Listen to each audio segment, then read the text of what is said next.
amma sirra deebi'een dubbadhaa boru san dubbadhuudha. Haceen koo anuma tokkootiif qaalii dheedheera. Egaa CD kana naa hojjennu osoo inni jiraatee ofiisaatiif ibsatee natti tola. Garuu hojii waaqaa ta'an namaa ta'u I don't know beeku. Uummanni isaas haceedhaaf maalidha kan jedhu deebii isaa irraa eegu akkuma dura dubbachaa ture kaasitta isaa oriijinaala isaa bitachuun akka seenaadhaaf ofiisaatiifis kaa'u ijoollee isaatiif dabarsuudha. Nuti akkuma duratti jedhame CD hedduudha kan maxxansiisne. CD sun uummata kana bira hin gahaa jedhee yaadu. Gara fuulduras kana maxxansiisna waan ta'eef garuu akka yaadaatti uummanni hundiyyuu otoo harka isaatii qabaatee CD akkamiin bitachuu qabna akkuma koopiraayitiin jiraachuu danda'a. Koopiraayitii sana akkamitti irraa of eeguu dandeenya kan jedhu suuronni adda addaa jiru. Oriijinaala isaa addaan baafachuudhaaf suuronni hacee kan mallattoon isaa hundumtuu irra jiru jira. Garuu koppii godhanii baasuu danda'u. Akka carraa ta'ee guyyaa tokko waan uumnatti fakkaata. Abdiin qaba uummata koorraayis. Maaliif haceen otoo jiraatee ofiisaatiin ibsee jedheera durumayyuu. Uummanni kunis immoo wanta guddaa miiranni keessa jiru waan hin beekuuf kanaan hin boqata jedheenis nan yaada. Sagalee isaa kan hin dhaga'u. Baay'ee haceen hin jiru.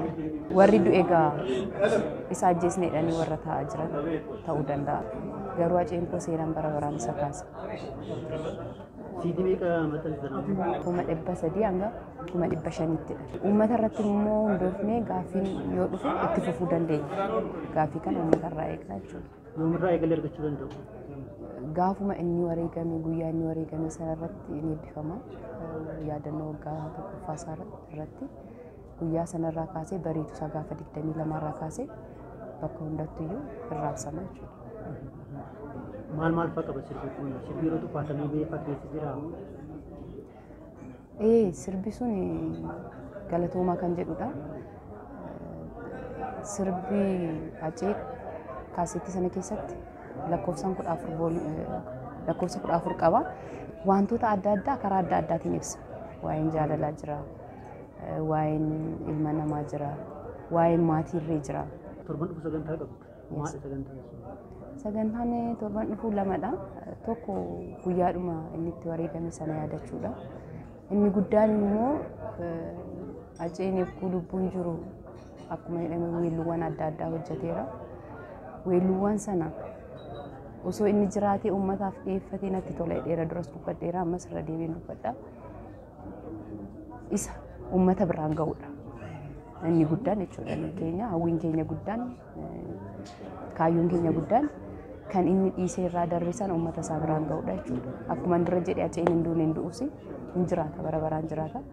Seenaanis isa kaasaa uummanni isaas immoo kaasitta isaa sana mana isaa godhatee akka isa yaadatu akka yaadannoo tokkotti akka seenaadhaaf kaa'u barbaada. Siidaan isaa dhaabbattee dhimee ture maal irra ga'ee odeeffannoo qabda? Naa